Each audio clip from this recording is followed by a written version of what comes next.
저희는 어제 저녁에 강의를 한 차례 더 들었었는데요. 너무 좋았습니다. 그러니까 주변에 계신 단톡방 있으시거든. 유튜브 계정으로 빨리 알려주셔가지고 아침 1시간 반 들어도 정말 아깝지 않을 내용들이 담겨 있거든요. 그래서 저희 단톡방에 보시면 유튜브 계정 떠 있고요. 그 계정 주변의 분들한테 좀 퍼 나르셔서 함께 들어보시면 정말 좋을 것 같습니다.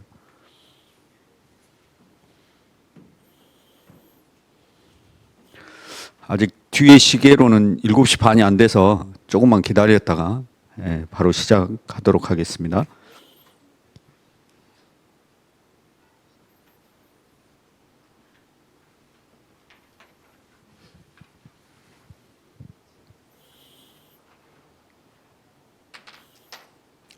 시의 교통건설도 공직자들이 대여가 챙겨가지고. 예, 그러니까요. 국장님 계셨는데 안 보이네요.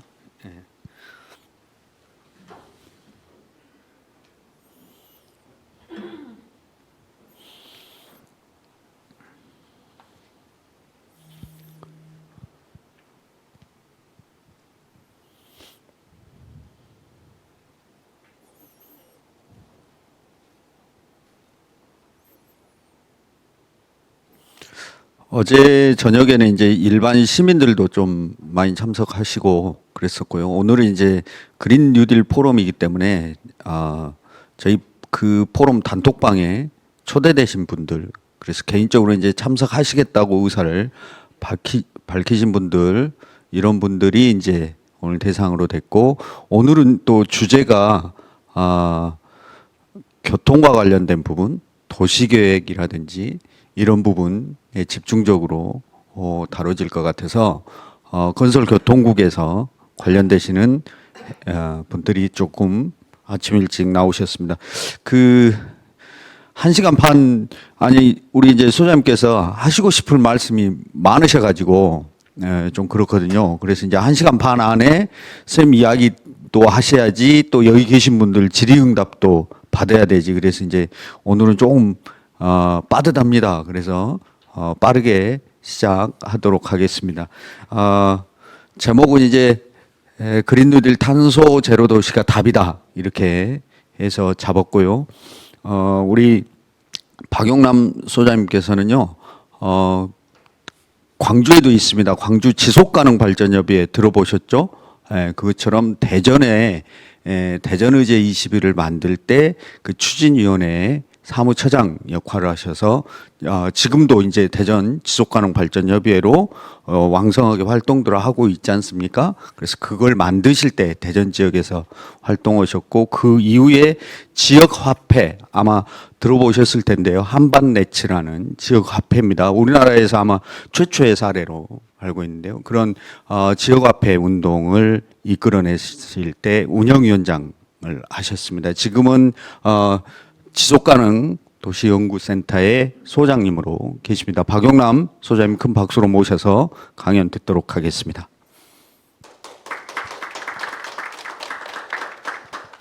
선생님 이거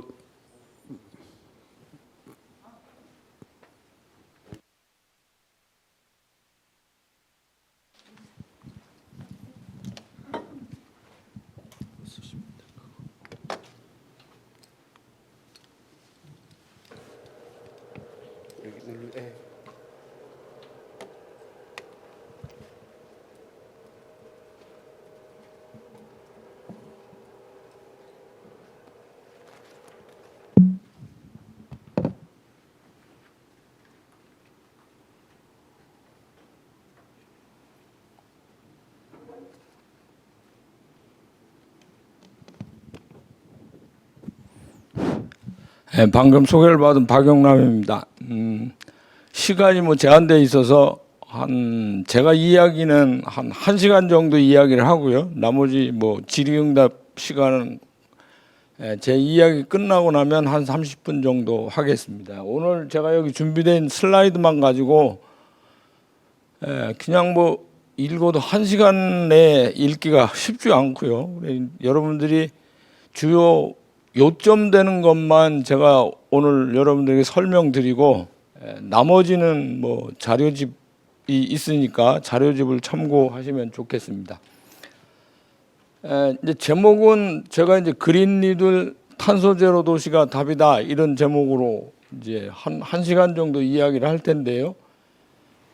저는 이제 지금 현재 이제 정부에서 뒤에 가면 제가 말씀을 드릴 텐데 이제 그린니들을 한다고 정부에서 이제 교통 부분에 이제 대책이라고 하는 것들을 보면 답답하기 이를 데 없습니다. 그러니까 이제 중앙 정부만 그런 게 아니라 지방 정부도 마찬가지고, 그러면 이 교통이나 도시 영역에서 이산화탄소 배출을 얼마나 우리가 어떻게 줄일 수 있는 건지에 대한 기본적인 이해가 거의 하나도 안 돼 있기 때문에 오늘은 여러분들 이제 그런 이야기를 중심으로 설명을 좀 드릴까 합니다. 처음 시작하는 화면을 보시면 이제 가운데 있는 사진은 콜롬비아 수도인 인구가 한 800만 정도 되는 이제 보고타라는 도시에서 시클로비아라고 하는 사업하는 이제 사업 현장 사진인데, 제가 이제 작년 7월달에 이제 박원순 시장이 살아계실 때 이제 같이 남미를 가서 요 시클로비아 현장에서 직접 뭐 자전거도 타보고 그랬는데, 이게 이제 왜 그렇게 유의미한 일인지 광주도 한번 좀 관심을 가지면 좋을 것 같아서 첫 사진에 이 사진을 이제 포함시켜서 여러분들에게 보여드렸습니다. 이야기는 이제 제가 오늘 말씀드릴 내용은 크게 이제 한 6개 꼭지로 나누어서 말씀을 드릴 텐데, 두 번째 있는 교통 부분의 에너지 소비 현실은 그냥 주마간산격으로 그냥 넘어가겠습니다. 이제 처음 기후 변화와 에너지 소비 현실만 이제 간단히 설명을 드리고, 구체적으로 이제 이 탄소 제로 도시를 어떻게 이제 만들고 이 교통 부분에서 이제 어떤 옵션들을 우리가 생각해 볼 수 있는지, 그다음에 탈탄소와의 이제 기본 방향, 그다음 이제 탄소 제로 교통 체계를 향한 주요 전략. 근데 제가 오늘 요 탄소 제로 교통 체계를 향한 주요 전략이라고 하는 거는 이제 국제사회에 최근 들어와서 일반적인 흐름인데요. 그런 이야기는 제가 알기로는 지금 이제 광주에서 도시 관리하는 방식과는 완전히 다릅니다. 이제 그런 이야기를 오늘 여러분들에게 좀 들어드려서 좀 이제 이 인식의 전환을 이제 유도하려고 내가 오늘 그렇게 생각을 했고요. 마지막으로는 외국 사례로부터 이제 어떤 교훈들을 얻을 수 있는지 이제 그런 이야기를 순서로 이제 말씀을 드리겠습니다. 첫 번째로 이제 이 기후변화와 관련된 이야기를 하기 전에 여러분들이 지금 이제 코로나 때문에 이제 팬데믹 사태를 이제 경험을 하고 있습니다. 근데 이제 우리나라가 외국처럼 이제 완전히 록다운 상태를 경험한 게 아니기 때문에, 이제 외국처럼 교통이동을 완전히 통제하고 이렇게 관리를 한 게 아니기 때문에 이제 어떻게 한쪽 편면에서 보면 K방역이 성공해서 이제 뭐 우리나라가 뭐 아주 성과가 대단히 있는 것처럼 얘기하지만 또 한쪽 편으로 보면 중요한 교훈을 우리가 얻지를 못했어요. 그러니까 이제 이 록다운 상태를 경험하면 도시가 향후 어떻게 될 거라는 것을 이제 체험을 하게 되는데 우리는 그런 경험을 한 적이 없습니다. 그래서 이제 오늘 뒤에 얘기하는 거는 이제 록다운 상태를 경험한 그런 도시들이 이제 경험들을 이제 여러분들에게 좀 소개를 드리는데, 이런 게 이제 일상적으로 있습니다. 이제 요건 뭐 제 얘기가 아니라 이제 세계보건기구에서 공식적으로 말하는 거는 1년에 바이러스가 한 200개 정도 나온다고 그럽니다. 한 200개 정도 나온다고 하는데 이 200개 중에서 이번처럼 팬데믹을 경험할 수 있는 그런 정도의 바이러스가 향후는 뭐 일상적으로 있을 거라고 지금 얘기를 하고 있어요. 그렇다면 바이러스랑 우리가 이제 같이 살아야 돼요. 그러면 바이러스랑 같이 살려면 같이 살 수 있는 방법들을 찾아야 되는데 우리는 이제 그런 것이 없죠. 이제 그런 고민들이 하나 필요해 보이고, 또 다른 하나는 오늘 이제 주로 이제 집중적으로 말씀드리고 싶은 내용인데, 코로나 위기 같은 경우는 제가 보기에 문명 체계 자체를 완전히 훼손하지는 않아요. 근데 이제 금년에 여러분들이 이제 직접 이제 체험을 하셨겠지만 이 기후 위기가 닥치면 이건 코로나라는 이야기가 달라집니다. 그러니까 이제 우리가 만들어놓은 기존의 문명 자체를 다 기본부터 다 흔들어 버리니까 여러분들 뭐 홍수가 나면 다 쓸고 지나가고 남는 거 하나도 없죠. 산불이 나면 또 아무 대책도 없습니다. 잿더미로 변해버려요. 그러니까 그런 일들이 생기는 것은 결국은 이제 생태계 훼손이나 뭐 그다음에 동식물이 서식하는 서식 공간도 완전히 붕괴되고 그러면 우리가 이제 자연과 공생해가면서 살 수 있는 방법들이 거의 없어요. 그래서 이 기후 위기는 코로나와 같은 거와는 비교가 안 될 정도로 이제 충격적일 것이라고 사람들이 얘기를 합니다. 이건 뭐 제 얘기가 아니라 과학자들은 공통되게 이제 그런 주장을 해요. 그러면 이제 제가 이제 이 코로나 관련돼서 뭐 도시 변화되고 그거에 대한 뭐 대응하는 이야기 이런 거는 나중에 이제 질문이 있으면 그런 얘기를 할 텐데 오늘은 이제 기후 위기와 관련된 것만 여러분들에게 이제 개략적으로 설명을 좀 드리겠습니다. 이 기후 변화라는 거는 이제 지구 온난화가 이제 1970년대부터 이제 가속화되기 시작해서 80년을 기점으로 해서 아주 폭증하기 시작을 합니다. 그래서 지금 현 단계에 오면 지금 이제 이 그림으로 보여주는 것처럼 예전과 비교해서 한 3배 정도가 늘었어요. 근데 이게 3배 늘은 거는 이제 요거는 이제 기상학적으로 지금 요 색깔로 지금 표시되어 있는 게 이제 기상학적 이벤트라고 그래서 이제 덥고 춥고 그러니까 뭐 폭염이라든가 한파라든가 이런 걸로 이제 고통받을 수 있는 그런 사건 사고들이 지구촌 안에 엄청나게 많이 늘었어요. 그 다음에 수문학적으로 그러니까 홍수 같은 게 나면 지금 이제 뭐 답도 없을 정도로 지금 막 싹 쓸고 가잖아요. 그런 사건 사고들이 또 생기고 그다음에 이제 기후학적으로도 이제 커다란 문제를 이야기를 해서 이 세 가지 사건 사고들로 이제 옛날과 비교해서 한 3배 정도 일들이 터지니까 이제 작년에 이제 호주에서 산불 나는 걸 보고 사람들이 아 이런 일도 가능하구나 이렇게 사람들이 체험을 했어요. 근데 이제 금년에 미국을 보니까 미국 서부는 지금 완전히 초토화가 되고 있습니다. LA를 비롯해서 북쪽에 있는 포틀랜드 쪽까지 산불이 나가지고 이제 완전히 자기들이 기존에 만들어 왔던 도시나 뭐 이런 것들이 다 그냥 다 불로 그냥 초토화돼 버렸어요.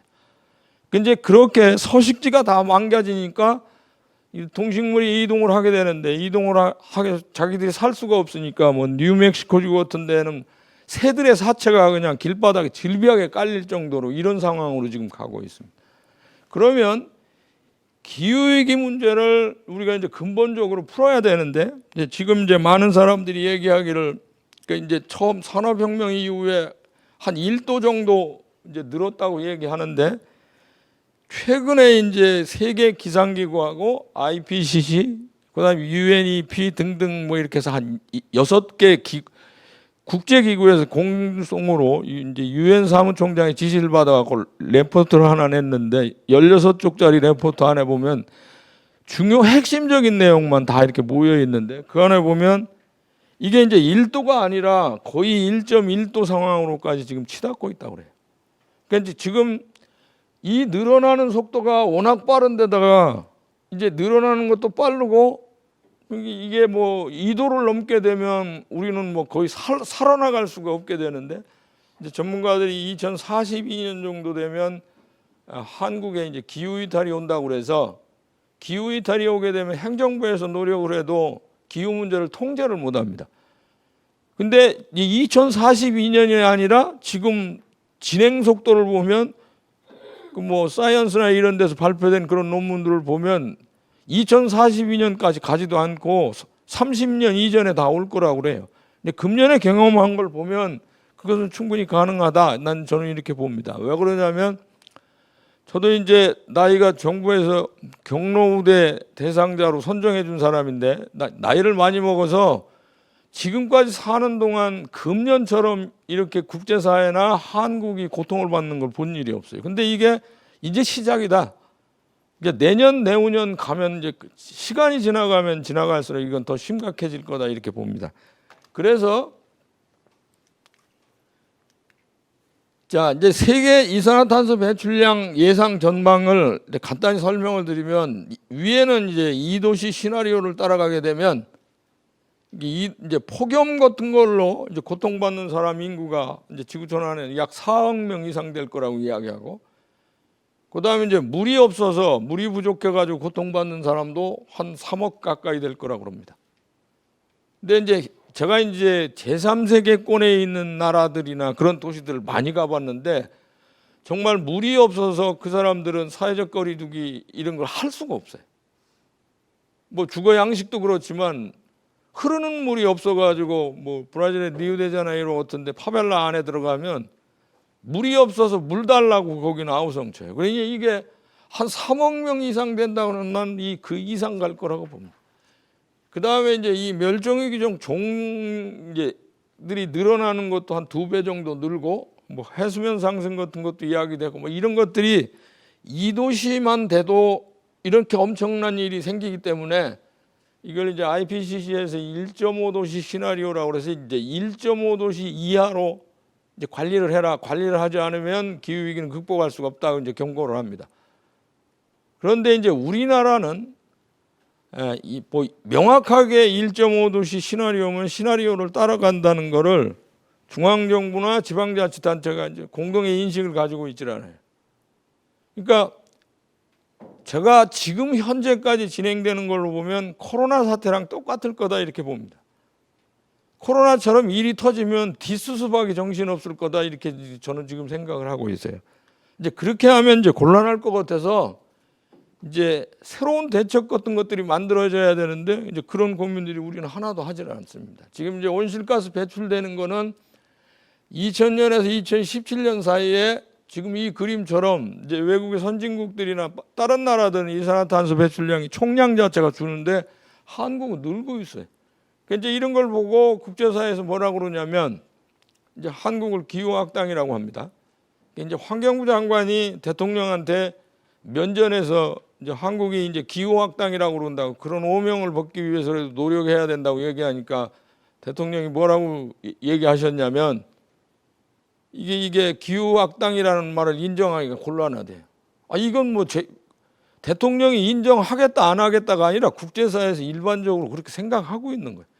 그러니까 기후와 관련돼서 아무런 노력도 하지 않는 나라다 이렇게 지금 이제 이런 나라가 선도국가가 되고 선도도시가 되는 건 불가능합니다. 그래서 상황이 지금 그렇다는 것만 여러분들이 알아두시고요. 그 다음에 이제 그래서 소위 이제 이 지구온난화를 1.5도시로 제한하는 에너지 경로를 따라가야 되는데, 그렇게 하려면 2050년까지 재생 가능한 에너지를 한 70에서 85% 이제 전력을 공급해야 되고, 석탄의 전력 생산량, 화력 발전소는 제로로 만들어야 되고, 이런 권하는 것들이 기본적으로 있어요. 그런데 우리는 이 중에서 뭐 하나 제대로 하는 게 지금 없습니다.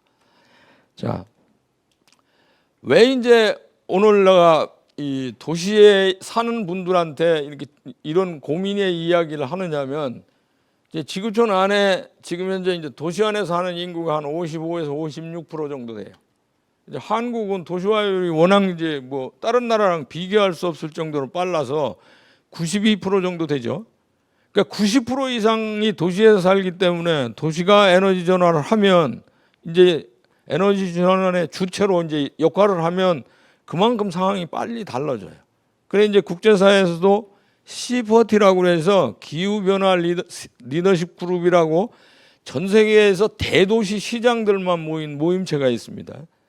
그 모임체도 이게 에너지 전환의 주체가 도시가 돼야 된다. 그러니까 도시가 공격적으로 일을 해야 세상이 바뀐다. 이렇게 지금 얘기를 해서 이제 그런 활동들을 합니다. 이제 우리나라는 C40에 가입되어 있는 도시는 뭐 서울밖에 없으니까, 그러니까 이제 서울이 어떻게 움직이느냐에 따라서 지방 도시도 같이 춤추게 되어 있는데 서울이 이제 조금씩 궤도 수정을 지금 하고 있어요. 그러면 이제 요거는 앞에만 제가 말씀드릴 텐데, 이제 부문별로 이제 국제사회에서 이제 최종 교통 부분의 에너지 소비 현실을 보면 이 냉난방을 하는데 한 51% 쓰고, 그다음에 교통 부분에서 한 32% 정도를 써요. 이제 그 중에서 재생 가능한 에너지로 이제 그런 걸 공급해 가지고 이제 이 교통 시스템 자체를 작동시키는 건 불과 한 3%밖에 되지 않습니다. 이게 나머지는 거의 이제 화석 연료를 태워서 우리가 이동하는데, 제가 이제 오늘은 이제 자동차에 대해서 여러분들 집중적으로 말씀을 좀 드릴 건데요. 자, 이제 내가 체중이 한 70kg 정도 됩니다. 근데 나 이제 나를 이제 실어 나르는데 여러분들이 이제 자동차를 이용을 하죠. 자동차를 이용하면 차종에 따라서 좀 다른데 보통 한 1,400km 정도 돼요. 근데 70km짜리 이동하려고 1,400km짜리 20배나 무거운 자동차에 실어서 사람들을 날릅니다. 근데 그냥 날리는 게 아니라 화석연료를 태워야 날라요. 이게 참 심각한 문제가 있는 거예요. 이제 그런 걸로부터 이게 이제 기후변화는 시작되는 거예요. 이제 기후위기는 그런 사소한 걸로부터 시작된 건데 우리가 그걸 모르고, 이 자동차라는 게 이제 워낙 편하잖아요. 이게 뭐 이제 자동차를 양산했던 그 헨리 포드 같은 사람은 달리는 궁전을 한 가구에 한 대씩 준다고 그랬어요. 지금 궁전을 한 가구에 한 대씩 가지고 있지는 않습니다. 집에 이제 보통 2대, 3대씩 다 가지고 있어요. 제가 이제 세종 사는데 어떤 경우 어떤 데를 이제 한번 이제 집단으로 이게 검사를 한번 했더니 많은 집은 6대까지 나오는 걸 봤다고 그래요. 이게 이제 부모들이 서울 사는 사람들이 자식 보려고 내려왔다가 거기 놓고 가고 뭐 이렇게 이런 한 것까지, 그러니까 보통 2세대는 다 가지고 살아요. 근데 이 달리는 궁전은 왕만 사는 건데, 여러분들이 왕처럼 계속 살고 있는 건 하나가 아니라 궁전을 2개, 3개를 가지고 살으니까 이게 뭐 지구가 감당이 안 되죠. 그러니까 지구는 2개가 더 필요하다, 3개가 더 필요하다, 이런 이야기를 하는 거예요. 그러니까 이제 이런 심각한 문제들이 안고 있는데 이게 시스템 자체를 근본적으로 손보려고 생각을 안 합니다. 그러니까 이제 여러분들이 이제 그 이야기를 좀 기억해 두시고요. 이제 국제사회는 바이오 연료와 이제 전기 자동차가 계속 이제 증가하고 있어요. 우리나라나 뭐 이런 데는 바이오 연료 생산 기반이 약해서 그런 것이 상대적으로 적은데, 이제 지금 현재 흐름은 이제 그렇다는 것만 여러분들이 기억해 두시고요.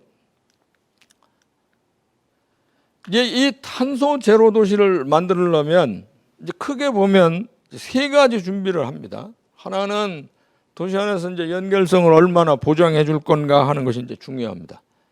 이 연결성을 보장해 준다는 거는 첫 번째로 우리가 꼽을 수 있는 건, 광주처럼 이렇게 도시 규모가 크면 사람들이 걷거나 자전거만 타기가 힘드니까 이제 대중교통을 육성을 안 하면 안 되죠. 근데 대중교통을 육성해야 되니까 이건 이제 호주머니 사정에 따라서 뭐 철도로 할 수도 있고 버스로 할 수도 있고 뭐 트램으로 할 수도 있고, 그건 교통수단은 해당 지역에서 논쟁을 해서 이제 정해질 겁니다. 근데 대중교통을 이제 기후 친화적인 이제 교통으로 우리가 이제 바꿔야 된다는 게 이제 하나 있을 수 있고요. 그 다음에 이제 액티브 트랜스포트라고 그래서 육체적 활동을 해가면서 사람들이 이동을 하도록 도시를 만듭니다. 그러니까 이제 자전거나 걷는 거나 이런 것들을 잘 할 수 있도록 이제 만들어서 자가용의 의존도를 이제 줄일 수 있는 일들을 해야 돼요. 그런 연결성을 보장해 줘야 되고요. 또 하나는 요 이제 이 컴팩트 시티라고 해서 이제 도시 자체가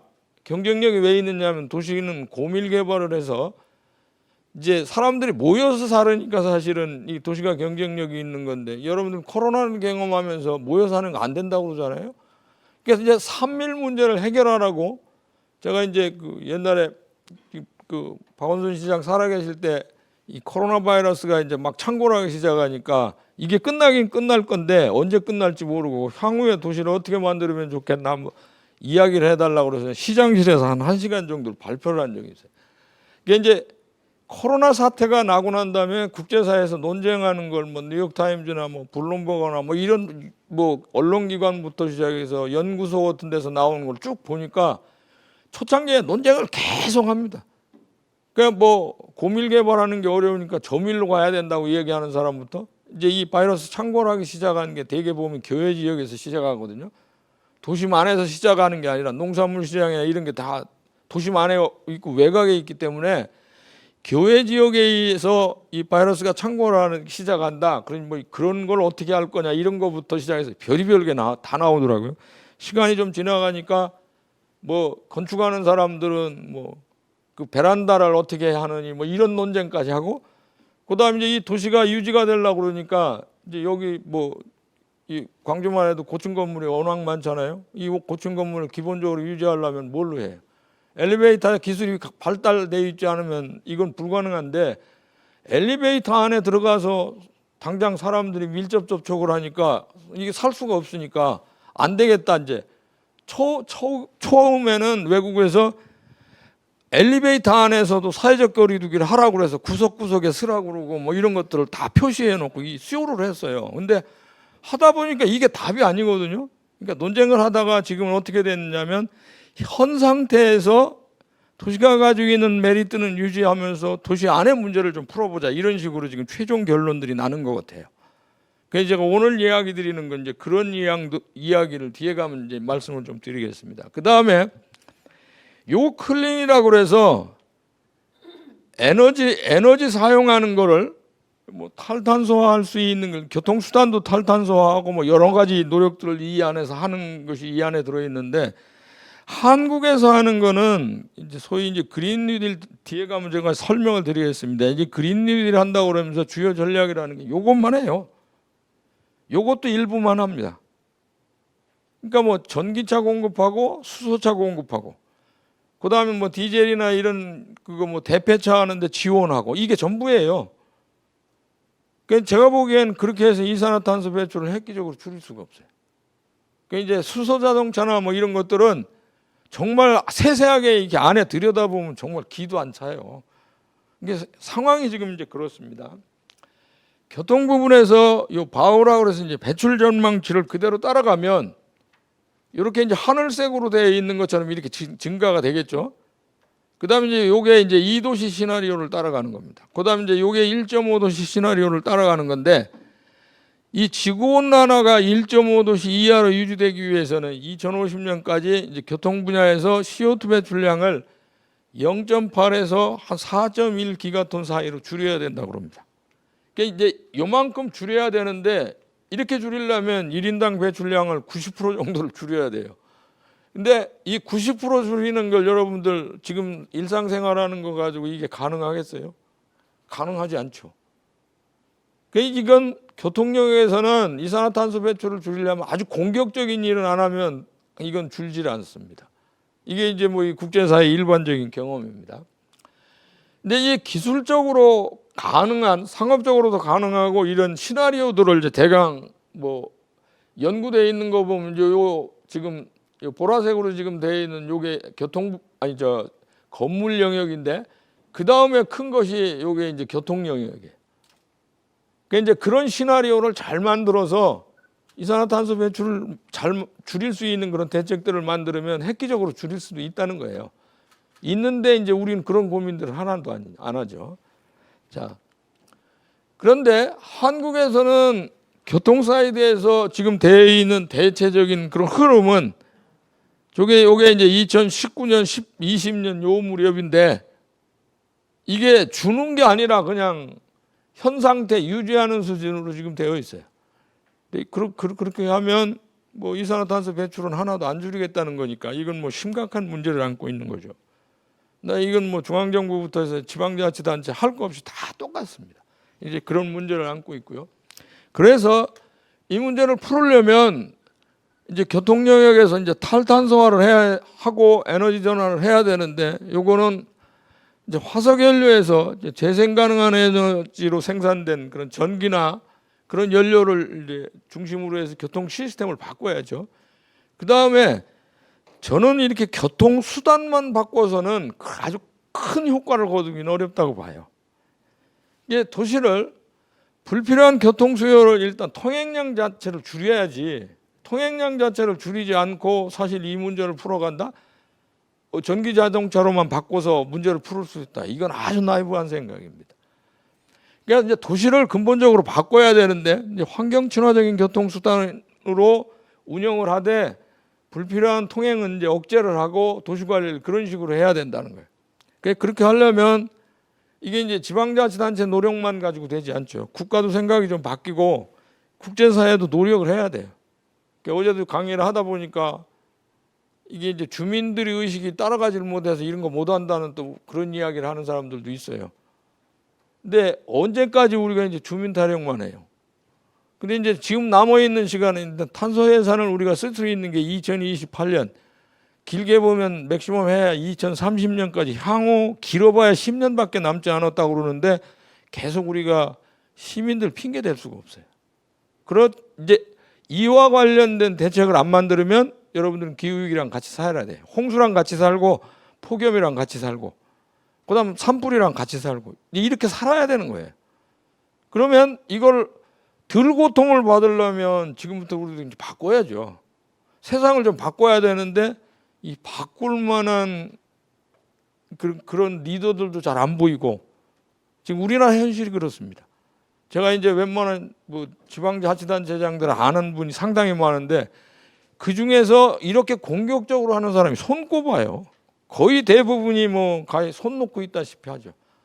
제가 이제 얼마 전에 기후이상 사태 선언을 한다고 해서 전국에 있는 지방자치단체장들이 다 서명을 다 했어요. 그럼 기후이상 사태 선언을 하면 후속한 일을 해야 될 거 아니겠어요. 무슨 일을 어떻게 하겠다. 이산화탄소 줄이는 노력을 해야 되는데 그러니까 두 군데 자치단체만, 그러니까 이제 그 당시에 이제 자치단체장이 6.5 선거법이니 뭐 이런 걸로 관련된 거 뭐 이렇게 해서 6.5 상태에 있던 두 군데를 재놓고 나머지는 다 서명을 했어요. 근데 활동하는 걸 보면 MOU 체결한다고 사인만 했지 하는 게 하나도 없어요. 그러니까 우리나라가 지금 현실이 이렇습니다. 그러니까 이제 이 정도 되면 뭐 저는 지금 현재 아주 비관적으로 지금 이걸 생각을 하고 있는데 이 비관적인 걸 계속 이렇게 이야기만 할 수 없으니까 문부림은 좀 쳐봐야죠. 그러면 국가나 이제 지방자치단체, 뭐 지자체가 이제 공동으로 이런 사업들을 이제 공격적으로 해야 됩니다. 근데 이제 우리나라는 디젤이나 석유차 단계별로 이제 중단을 어떻게 하겠다는 시나리오도 없고 이런 걸 발표한 적도 없어요. 그러니까 이제 작년 10월에 미래차 산업발전 전략이라고 해서 이제 그 현대자동차 연구소가 있는 데에서 대통령이 주재하는 회의를 하면서 여기서 발표한 건데 친환경차를 2.6%에서 33%까지 끌어올리겠다고 이제 목표를 설정한다고 지금 이야기를 했어요. 근데 선진 외국처럼 내연기관 판매 중단 계획도 없고 이걸 이제 세세히 들여다보면 33% 늘어날 수 있냐? 다른 지방자치단체 사정을 보면 이게 그렇게 녹록하지 않아요. 이게 이제 뒤에 가서 이야기를 또 반복하겠지만 수소자동차 같은 경우 강원도 같은 데는요, 정부에서 수소자동차 한 대 사면 2,250만 원을 지원을 합니다. 근데 지방자치단체에서 도읍이나 그다음 기초자치단체까지 지원하는 게 한 2천만 원 돼요. 근데 광주보다 한 몇백만 원은 더 많을 거라고 봅니다. 그럼 4,250만 원을 지원하는데 차 한 대 살 때 그러면 이게 잘 될 거겠죠. 근데 이 수소 충전소가 강원도 그 넓은데 삼척시에 한 군데 있어요.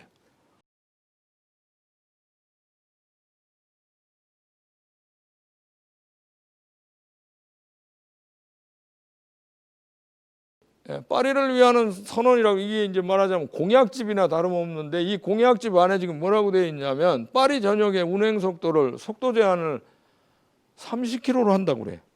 이제 우리는 50km도 하는 게 어려워서 최근 들어와서 30, 50으로 지금 바뀌었어요. 근데 옛날에 도시 안에서 차가 기본적으로 자동차 이동하는 게 빨리 달리니까 경쟁력이 있다고 그러는 거라 그러니까 속도 제한을 하는 건 못하도록 그렇게 사람들이 생각을 했었는데 지금 50km로 줄일 거라고 누가 생각했어요? 지금 세상이 그렇게 바뀌었잖아요. 난 머지않아 저런 식으로 갈 거라고 생각해요. 이게 이제 국제사회에서 흐름이 이렇게 하나 형성되면 그 흐름을 흔들기를 어렵습니다. 자, 그러면 2020년 말까지 파리 중심부의 85%를 이 30km 속도 제한 지역으로 만드는데 이게 어떻게 만드냐? 차선수 줄이고 보행자와 자전거 이용자가 더 편하게 도시 가로 구조를 완전히 개편하는 거예요. 이제 이런 활동들을 해가면서 파리를 바꾸겠다 그러는 거예요. 그 다음에 이런 일들을 하려니까 주차장 면적을 절반을 축소를 해서 그러니까 이제 2019년도에 파리 시내에 노상 주차장이 약 83,500개 정도가 있는데 이 중에서 6만 개를 없애겠다고 그래. 그러니까 우리는 지금 지역 주민들이 요구해서 주차장 확대하느라고 정신이 없거든요. 그것도 뭐 효과도 없는데 1억씩 막 이상 들여가지고 한 면 만드는데 1억 이상 들여서 그걸 만들고 그러는데, 근데 왜 저 사람들이 저 짓을 하겠어요? 그러니까 이제 미래를 위해서는 이 일을 안 하면 안 된다고 그래서 지금 세상은 이렇게 바뀌고 있습니다. 그 다음에 이제 도심안에 이제 이 세느강이나 이런데 이제 영구 보행자화하는 거는 지금 이제 아니달고가 이제 중심이 돼서 한 게 아니라 옛날에 이제 이 베르트랑 들라노에라는 시장이 있을 때 이 사람 밑에서 이제 아니달고가 부시장을 했는데 그때부터 이게 이제 진행되어 왔던 겁니다. 뭐 파리 뿔라주라고 그래서 파리 요 세느강변에 사람들이 이제 휴가철에 휴가도 못 나가는 사람 이런 사람들을 위해서 백사장을 만들어서 사람들을 즐기도록 만들어 놓으니까 한 200만 명씩 막 사람들이 그렇게 모이니까 그런 걸 보고 이제 점진적으로 양안을 다 만들었어요. 오른쪽 왼쪽 다 그냥 이렇게 사람들이 걷는 환경을 만드는데 이 만드는 과정도 보면 이게 대통령 이름을 딴 그러니까 조르주 뽕피두라고 하는 사람 대통령이 있는데 그 사람 이름을 딴 고속도로가 이 세느강변에 있는데 그것까지 드러내고 이렇게 만들어 버렸어요. 그러니까 이 사람들이 어떻게 지금 세상을 흔들고 있는가 하는 걸 여러분들이 잘 보세요. 그다음 이제 오염 차량을 이제 뭐 아까 제가 요거는 이 시퍼티 시장들이 하는 것처럼 그렇게 하는 거라 여러분들이 이제 이런 일이 있다는 걸 기억해 두시고요. 그다음에 이제 영국 같은 데가 지금 이제 무슨 일을 하느냐, 이제 보리스 존슨이라고 지금 영국 수상이 이 사람이 런던 시장을 지낸 사람이죠. 이제 이 사람이 이제 최근에 기후 변경 사이클링과 걷기를 위한 대담한 비전이라는 보고서를 교통부를 통해서 발표를 했는데 액티브 트래블 잉글랜드라는 정부 기구를 정부 조직을 새로 하나 만들어서 내년 1월부터 이제 이게 작동을 합니다. 근데 이게 핵심이 뭐냐면 자전거 타고 걷는 거 보장해 주는 그런 사업들을 공격적으로 하겠다는 거예요. 그러니까 이제 이 기구에서는 사람들이 활동적인 여행을 하도록 트립 자체가 그러니까 이제 일단 사람들이 이동하는 거는 활동적인 육체적 활동을 해가면서 움직일 수 있는 걸 중심으로 이제 고려를 하겠다는 거예요. 그러니까 이제 걷는 거나 자전거 타는 거 이런 걸 보장해 주면 영국 국민들이 이제 건강도 개선되고 대기 오염 억제하고 기후 변화 위기 이런 것들이 다 같이 이제 따라갈 거라고 지금 생각을 하고 이런 일을 벌이고 있습니다.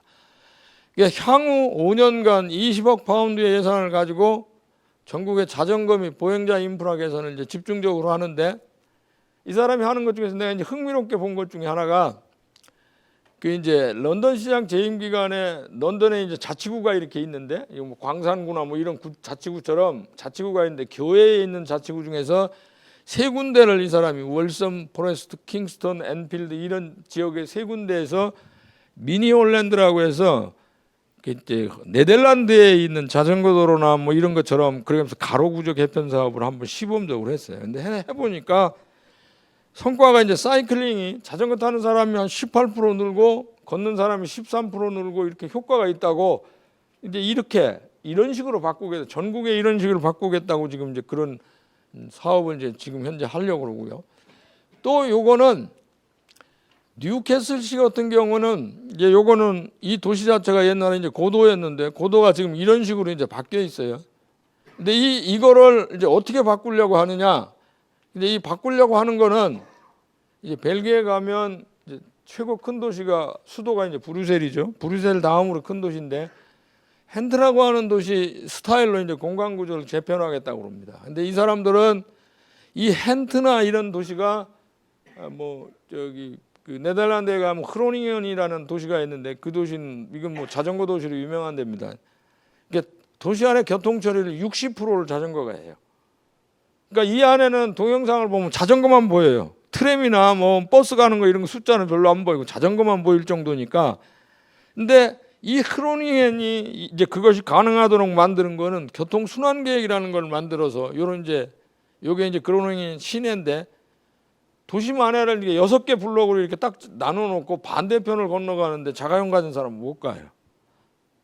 자가용 통행을 못하게 하고 거기는 자전거 탄 사람이나 걷는 사람만 건너가도록 만들어 놨어요. 근데 우리나라에서 만약 이렇게 한다고 그러면 전쟁 날 걸요. 근데 이 사람들이 이런 일을 하는 게 그만한 이유들이 다 있을 거예요. 이거 미쳐서 이런 일을 하는 건 아닌 것 같아. 근데 이렇게 하니까 자동차 총량이 현저하게 줄어요. 이건 의지에 따라서 움직이는 거예요. 자, 그 다음에 이 뉴캐슬시가 이런 모양새로 이제 도시를 고도의 가로 구조가 이렇게 바뀐다는 거예요. 이렇게 바꾸겠다고 지금 이야기를 하고 그런 사업들을 하는 겁니다. 자, 그 다음에 광주도 이제 그 지하철 2호선 때문에 논쟁을 많이 하고 여기도 시끄러웠다는 걸 제가 다 아는데 이제 BRT 시스템이라고 그래서 이게 뭐 광주에는 없지만 이제 국내 뭐 서울을 포함해서 부산 그다음에 뭐 이 저 세종 뭐 이런 도시들은 BRT 시스템이 있죠. 버스를 가지고 지하철처럼 만들어서 운영하는 시스템이 있는데 요건 이제 프랑스 낭띠에 가면 BRT 시스템이 있었는데 그 BRT 시스템의 처리 용량 좀 늘려주고 속도를 좀 늘려보려고 이 사람들이 여기 이제 이중 전기 굴절 버스예요. 트램이랑 똑같죠. 운영하는 운영 비용 적고 사업하는 사업비도 적고 이런 시스템들을 지금 만들어서 국제사회에서 운영을 합니다.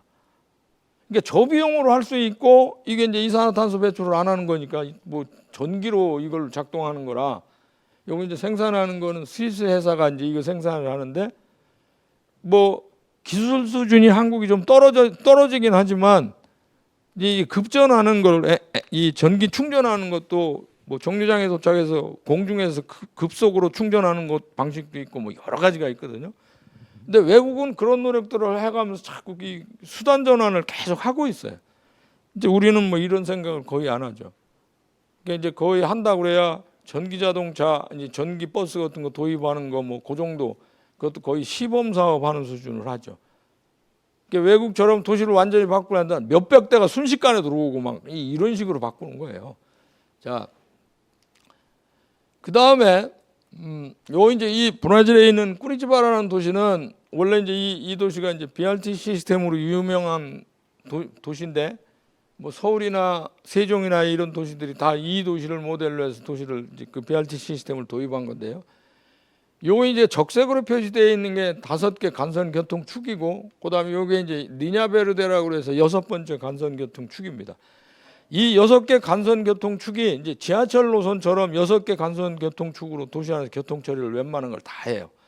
그러니까 이제 요것만 하는 거 가지고 이제 안 되니까 순환 노선을 해서 지금 이제 요 인터투 프로젝트를 한다고 그래서 이 순환 노선에 이제 BRT 시스템을 집어넣는데 이 시스템이 아주 재미있어요.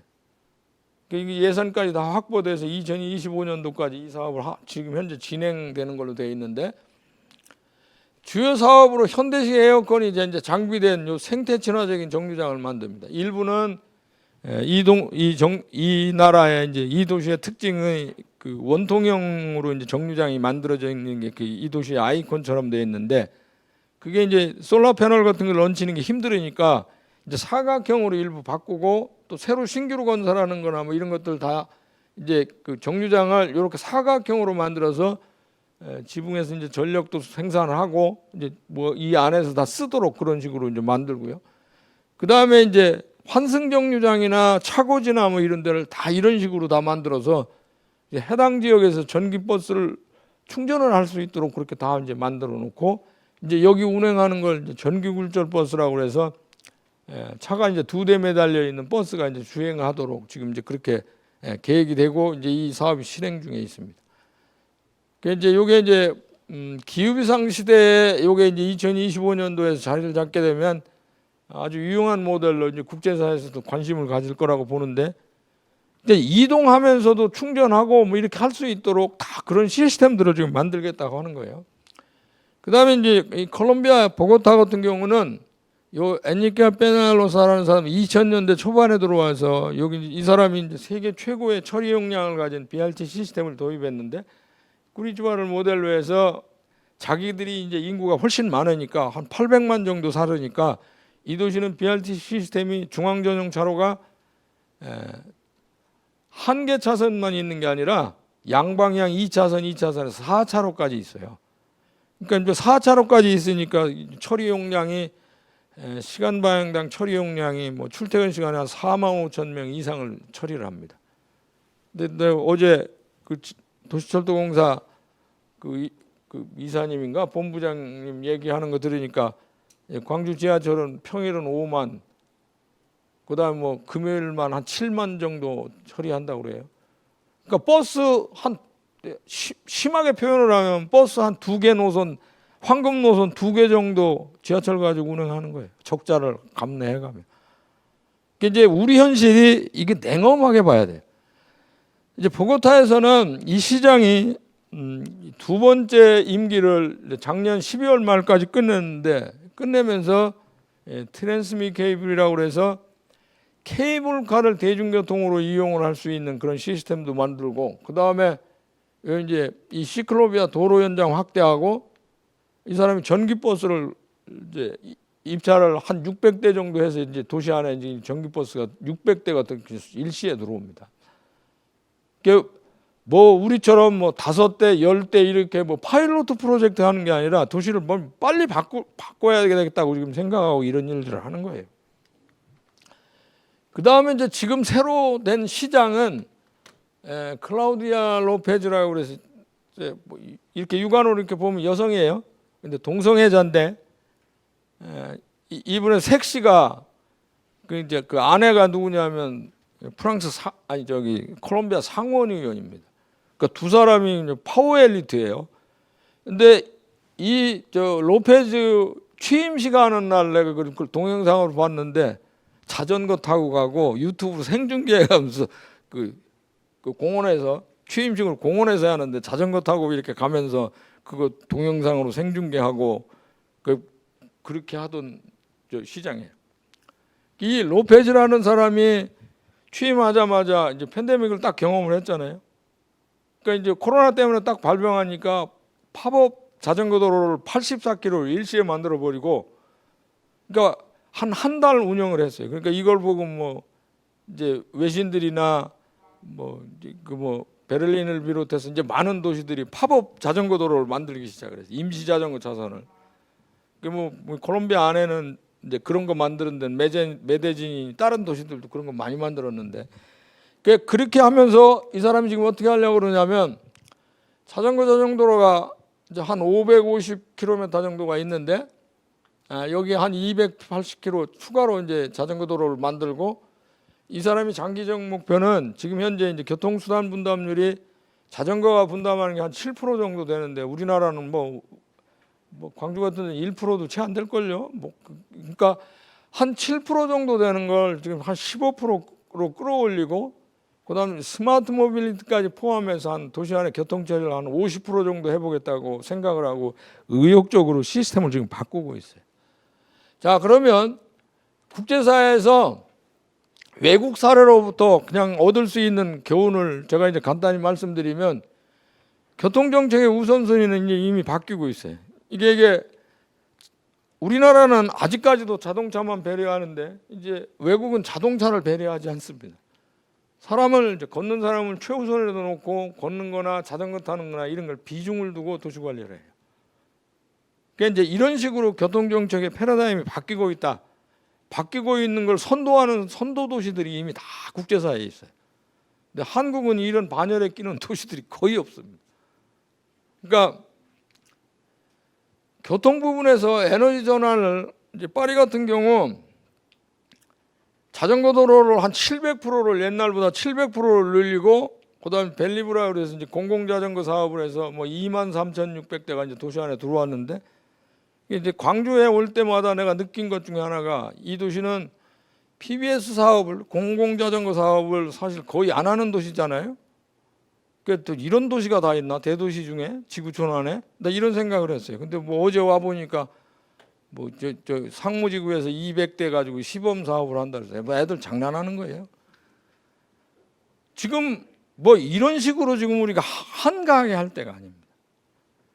그러니까 200대 정도 한다고 그러는데 지금 서울이 지금 이제 2만 대 이상 들어가 가지고 지금 그 박 시장 살아 있을 때 목표가 이제 그 권해 가지고 4만 대까지 지금 하도록 돼 있어서, 이제 돌아가시고 나도 이건 난 바뀌지는 않을 거라고 생각합니다. 왜 그러냐면 시민들이 잘한 정책 우선순위를 꼽으라고 해서 1번이 그 따릉이었어요.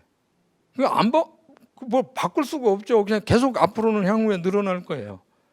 근데 이제 자전거 인프라가 별로 이제 빈약하니까 그런 사업을 하겠다고 무리수를 또 두기도 하고 그런 공원도 하고 기자회견도 하고 막 그랬는데 그 이제 그렇게 하다가 이제 뭐 지금은 후임자가 이제 어떻게 할지 지금 현재로서는 미지수입니다. 이제 그것만 여러분들이 염두에 두세요. 그 이제 이렇게 하니까 한 10년 동안 이산화탄소 배출량을 한 39% 정도 줄였어요.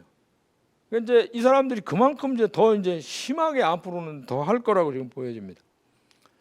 그래 이제 도시를 만들려면 탄소 제로 도시를 만들려면 토지용과 교통 계획이 통합된 그런 도시들을 이제 만들어야 되는데 요건 뭐 세세한 내용은 시간이 없어서 내가 이제 요거는 자료집을 그냥 대강 참고하시면 좋겠어요.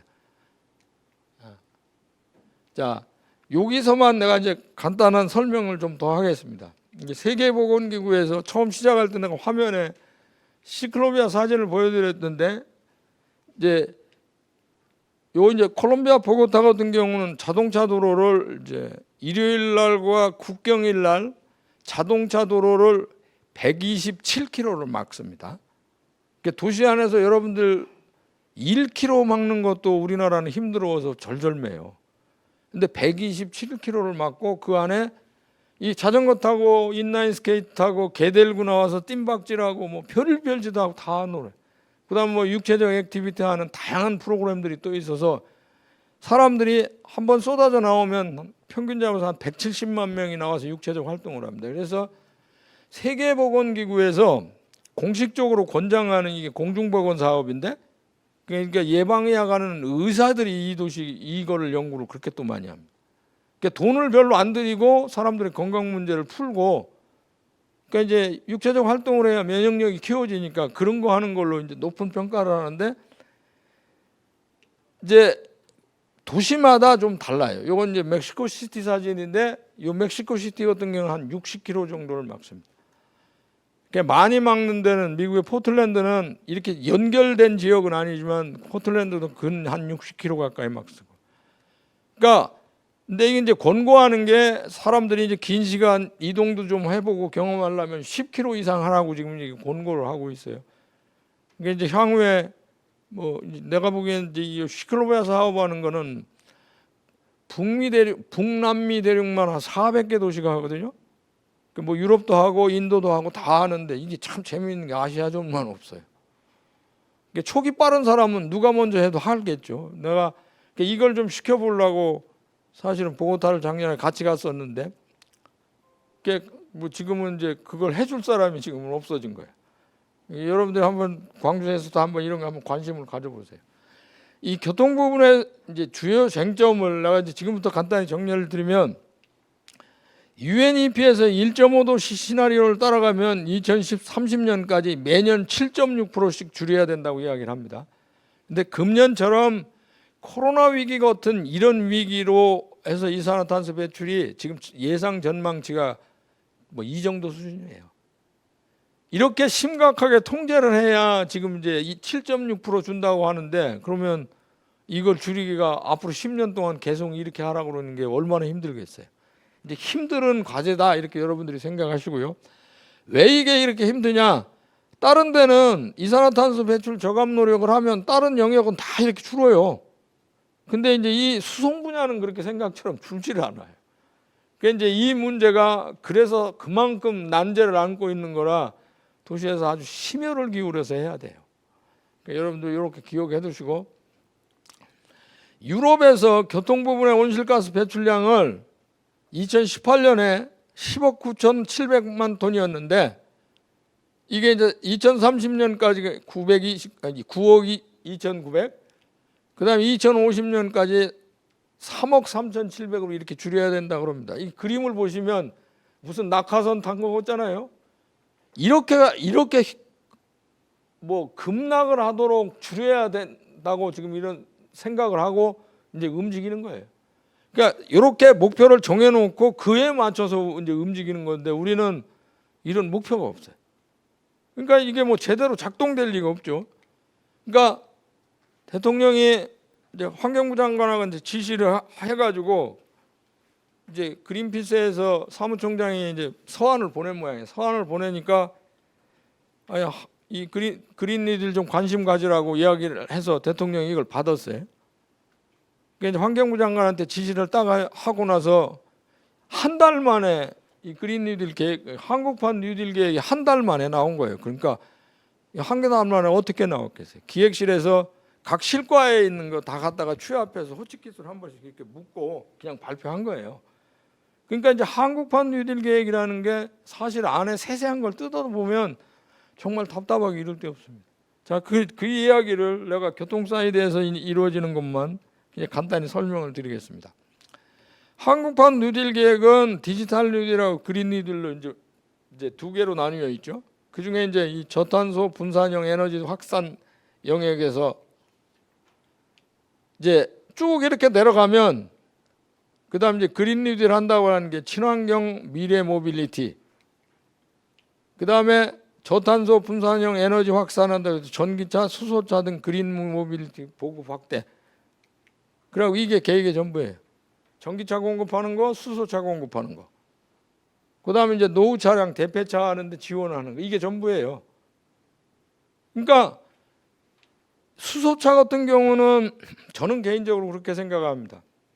이게 과학적으로도 근거가 빈약하고 시장에서 받아주지를 않아요, 지금. 이제 그런 상황인데 정부에서 왜 이걸 그렇게 공격적으로 자꾸 밀어붙이는지 그 이유를 잘 모르겠어요. 현대차 배려에서 사실은 이런 걸 미래 먹거리가 여기에 있다고 이렇게 얘기를 하는데 여러분들 자동차 산업의 문제를 푸는 게 자율주행차 가지고 여러분들 문제 풀 수 있을 거라고 생각하세요? 나는 그렇게 안 봐요. 그게 이제 광주 얘기를 마지막에 정리하면서 말씀을 드릴게요. 블룸버그 NEF에서 보고서를 만들었는데 이 보고서를 보니까 이게 수소차는 이미 시장에서 경쟁력이 없는 거야. 그러니까 이제 전기차한테 이제 싸움에서 이미 졌어요. 연료전지라는 게 이게 수소자동차에서 하는 건데 수소자동차는 석유화산 생산 공정에서 나오는 수소를 갖다 쓰는 게 아닙니다. 그러니까 거의 대부분이 천연가스나 뭐 이런 데서 개질을 해서 바꿔가지고 수소를 만들어서 하는데 왜 이런 중간에 불필요한 절차를 밟으면서 이런 일을 할까? 그러니까 전기차는 총 효율이 한 70 내지 90% 되는데 수소차는 효율이 이렇게 떨어져요. 그리고 뭐 충전소나 뭐 시간이 내가 많으면 이제 뭐 이런 장황하게 설명을 드릴 텐데 이제 여러 가지 사유들을 이렇게 보면 이거 가지고 우리가 이렇게 뭐 미쳐서 할 만한가 그런 생각이 들어요. 또 하나, 자 이걸 보시면 요거는 이제 폭스바겐에서 에너지 효율을 자기들이 연구해놓은 걸 성명을 발표하면서 이제 이 사람들이 해놓은 건데 이게 수소자동차가 25 내지 35% 정도밖에 안 된다는 거예요. 그러니까 그만큼 효율성이 떨어지는 시스템이에요. 전기차에 비하면. 근데 자 이제 이게 이제 유럽의 시장 상황입니다. 그러니까 그 ACEA라서 유럽 자동차 제조자협회에서 작년 연말에 나온 그 보고서 안에 이제 들어있는데 요 지금 빨간색으로 지금 표시되어 있는 게 다 0.0% 뭐 이렇게 표시되어 있죠. 여기 지금 다 0.0% 빨간색으로 이렇게 표시되어 있는 거. 나라별로 다 수소차가 존재감이 없어요. 시장에서 안 받아주신 게 거의 시범 사업 하듯이 하는 것만 하는 거예요. 그러니까 이런 숫자를 집계하기가 뭐 집계할 필요가 없을 정도로 상황이 지금 이렇습니다. 그러니까 이제 수소차와 관련된 것만 보면 또 한국이 열심히 하고 많은 걸로 나와요. 그런 또 현대에서 또 그런 걸 만들어서 한 게 있는데 나는 이제 객관적으로 이렇게 보고 비교를 해서 봤을 때 이제 그런 차이가 있다는 걸 여러분들이 기억해 주세요. 그러니까 이제 정부나 지자체가 수소차를 미래 먹거리라고 지금 이야기를 하고 있고, 근데 이제 저는 이게 이제 누가 사줄 건지 잘 모르겠어요. 보조금을 그렇게 막대한 보조금을 주고 사람들이 사라고 권한다고 그래서 이거 살 거냐?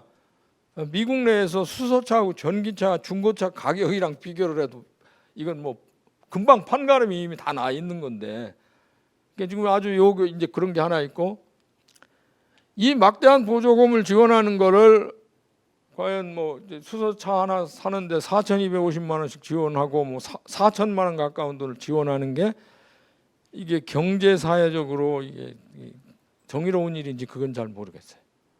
우리가 이제 이런 시행착오를 많이 겪는데 그럼 여러분들 이제 광주도 하죠? 광주도 그 지역 화폐 하죠? 이제 이 지역 화폐 하면서 보조 그러니까 할인해 준다고 한 10% 정도 해주고 이게 참 유심히 봐야 되는데 10% 정도 보조금 주고 그렇게 운영하는 시스템은 전 세계에 있지를 않아요. 한국만 있는 건데 거의 병적으로 있는 건데 근데 이 시스템으로 하면서 홍보를 지방자치단체에서 하는데 뭐라고 하느냐면 이거 하고서 지역화폐에서 10% 할인해 준 걸로 이렇게 해서 하니까 이익 되지 않냐 이거 하라고 그래놓고 마케팅할 때 주유소에서도 합니다. 그러니까 보통 사람은 주유하는 것만 해도 한 달에 쓰는 기본 경비가 있잖아요. 그것만 해도 본전 나오니까 이 하라고 그래. 지금 어떻게든 이산화탄소를 줄여야 될 지금 상황인데 보조금 주면서 자동차 타라고 지금 우리가 권장하고 있어요. 그런데 지금 이제 이게 웬만한 지방자치단체가 다 그렇습니다. 일부 그거 통제하는 지방자치단체도 있는데 거의 대부분이 주유소 같은 데서 다 그걸 쓰도록 지금 만들어져 있어요. 그러니까 뭐 휘발유값 저가에 공급을 하도록 하고 이제 사람들을 사용을 지금 권장하고 있는 상황이죠.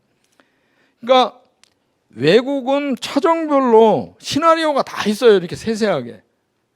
이게 화물차부터 시작해서 온갖 것이 이제 세세하게 시나리오가 다 있어서 어떻게 공급하고 이거 충전하는 시설은 어떻게 하고 뭐 이런 것들이 다 지금 세세하게 마련돼 있어요.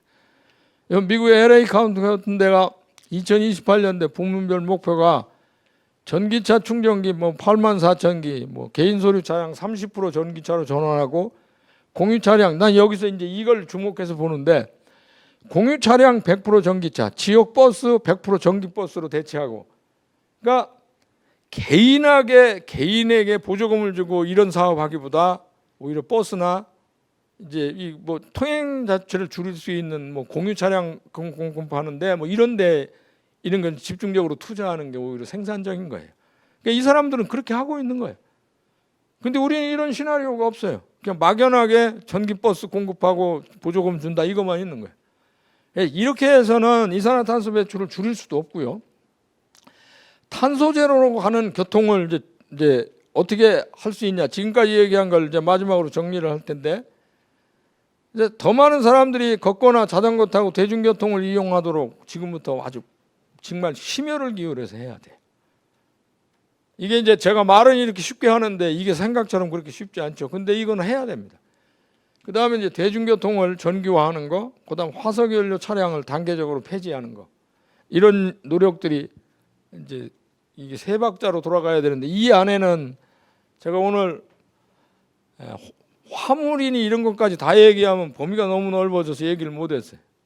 화물에서는 어떻게 할 건지까지 외국에서는 이런 거 가지고 고민 다 해서 뭐 배송하는 것도 도시마에서 주차하는 게 힘들고 뺑뺑 돌고 그러면 문제가 되니까 뭐 달빛 배송을 한다고 밤에 배송을 하고 뭐하고 뭐 세세한 그런 시나리오들이 있어요.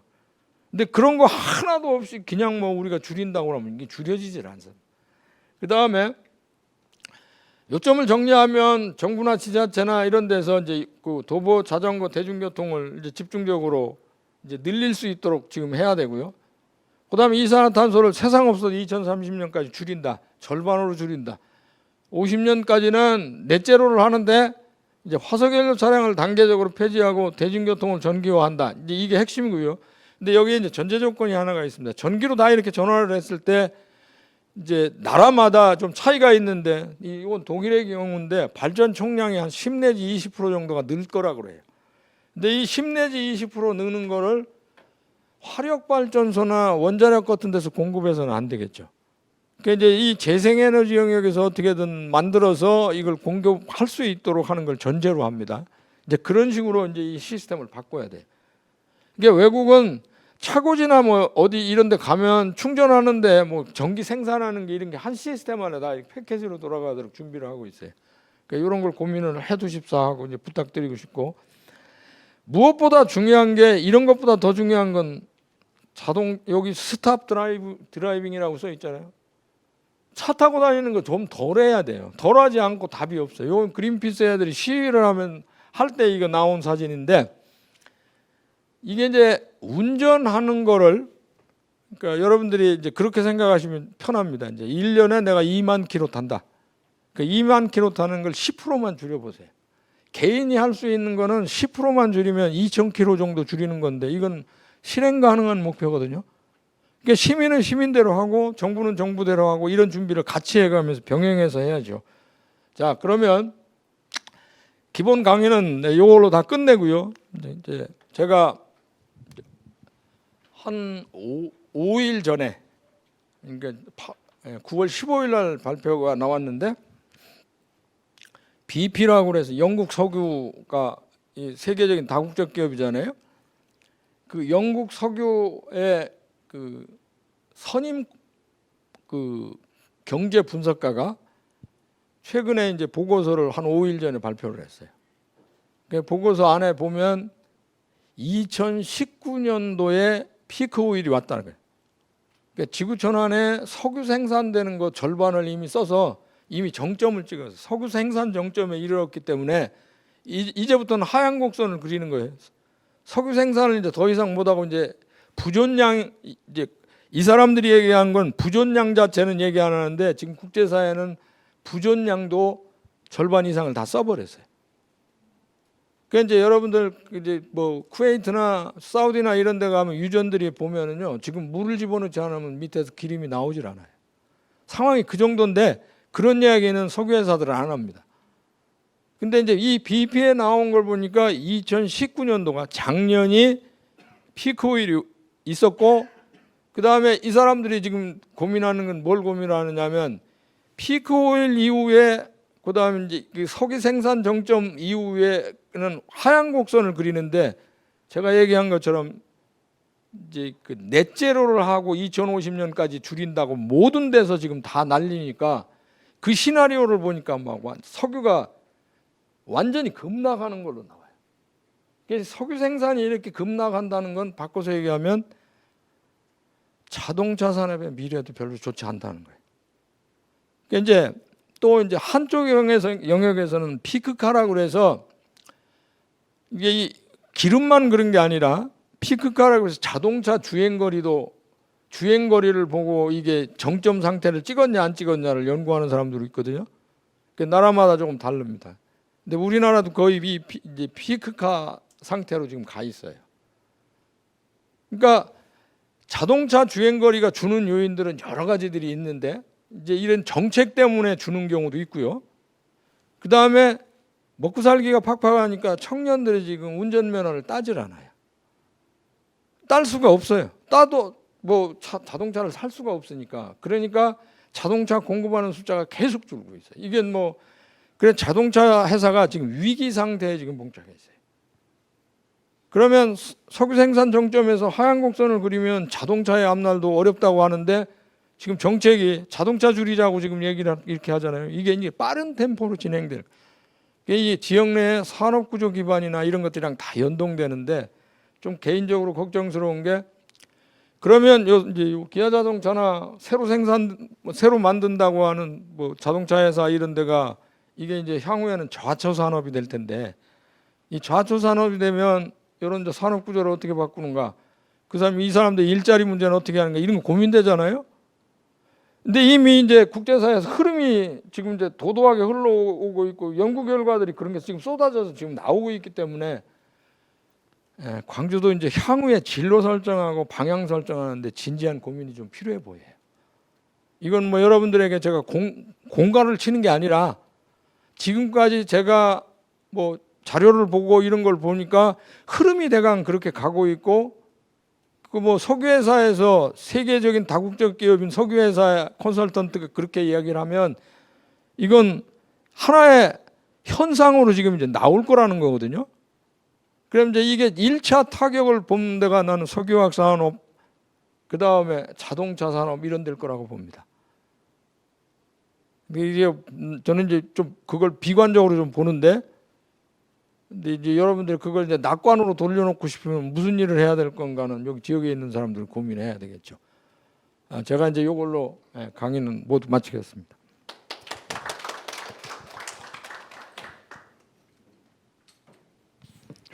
예, 아침 일찍부터 한 1시간 넘게 강연해 주셔서 대단히 감사하다는 말씀드립니다.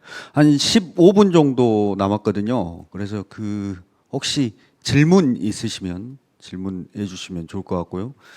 질문 고민하는 과정 중에 제가 보니까 제 자전거 제자님들께서 많이 오셨네요.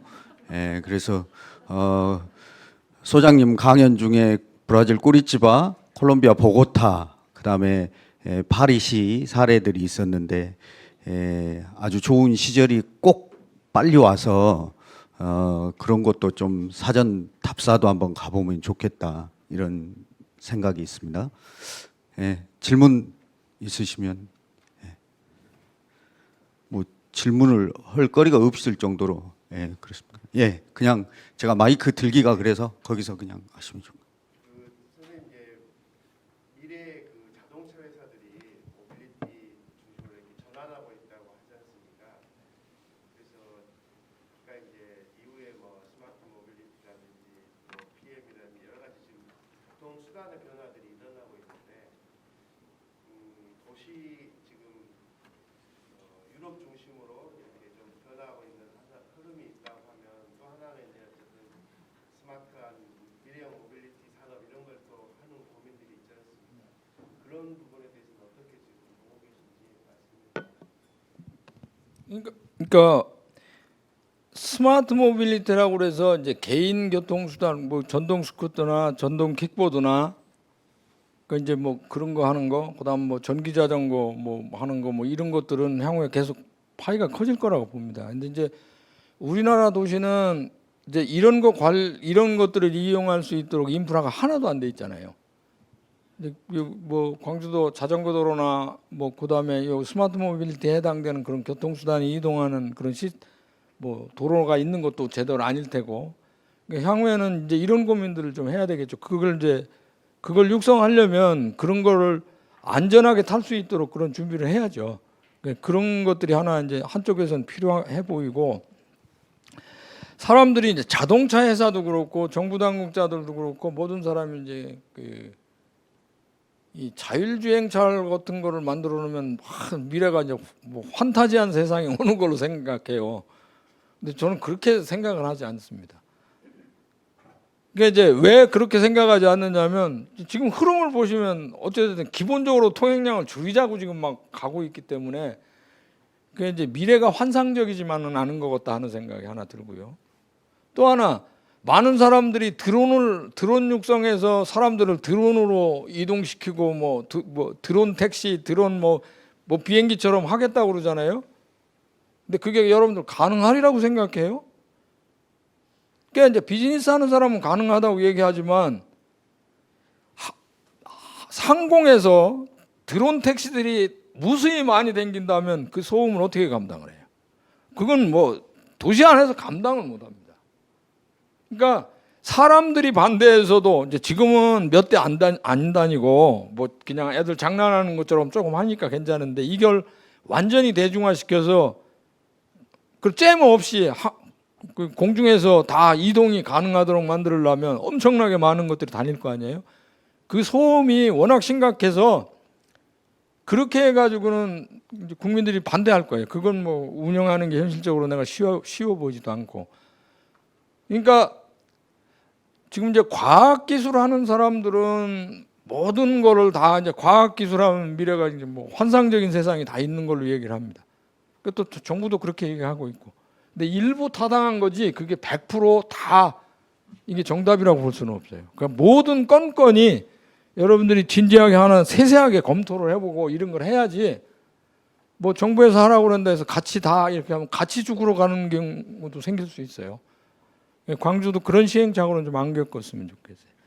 그러니까 이제 향후에 대중교통을 활성화하는데, 대중교통 활성화하고 그다음에 이제 또 하나 한쪽 축에서는 이 스마트 모빌리티에 해당되는 교통수단들이 많이 늘어날 거예요. 많은 사람들이 이제 그동안 이제 뭐라고 얘기를 했느냐면, 공유 차량이 많이 들어와서 우버나 뭐 이런 것들이 들어오면 이게 뭐 통행량도 줄고 뭐 이렇게 할 거로 아주 낙관적으로 사람들이 얘기했는데 현실이 그렇지 않아요. 우버나 이런 게 하면 우버나 이런 공유 차량이 들어오면서 통행 자체가 뉴욕이나 이런 사례들을 보면 더 늘어났고 대기질을 악화시키는데 더 큰 도움 됐고 뭐 이런 결과들도 막 나오니까 이걸 종합적으로 보고 판단을 해야지. 그러니까 뭐 이제 뭐 그 사업을 밀어붙여서 하고 싶은 사람은 뭐 드론 택시가 나오니까 드론 시범 도시 만들어야 된다.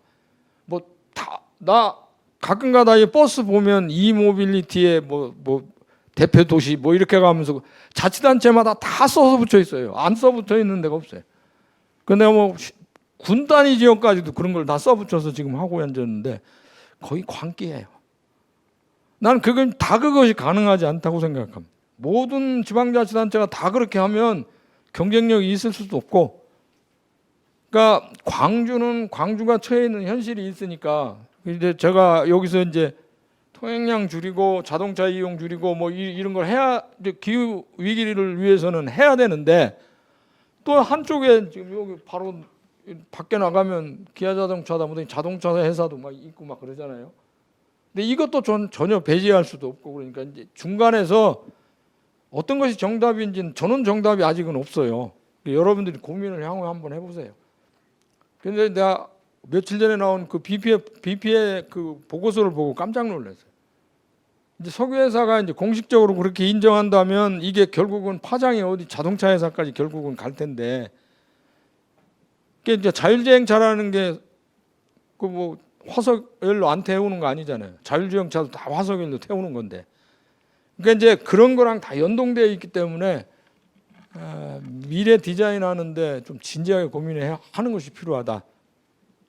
특히 걱정스러운 게 뭐 새로 자동차 회사도 또 새로 만든다고 그러고 기존에 있는 자동차 회사도 있고 그런데 이게 이제 그게 낙관적이냐 미래가 좀 보기가 좋으냐 그렇게 보이질 않아요. 내가 자신 있게 얘기는 드릴 수 없는데 이런 문제를 세세하게 좀 고민들을 해보세요. 특히 이제 뭐 시청에 계신 공무원분들이나 그다음 의회에 계신 분들이나, 근데 여기 있는 분들이 우선 생각이 좀 달라지면 인식의 전환을 하면 세상은 시민들이 바꾸는 것보다 빨리 바꿀 수 있어요. 여러분들이 가진 건 돈하고 사람밖에 없잖아요.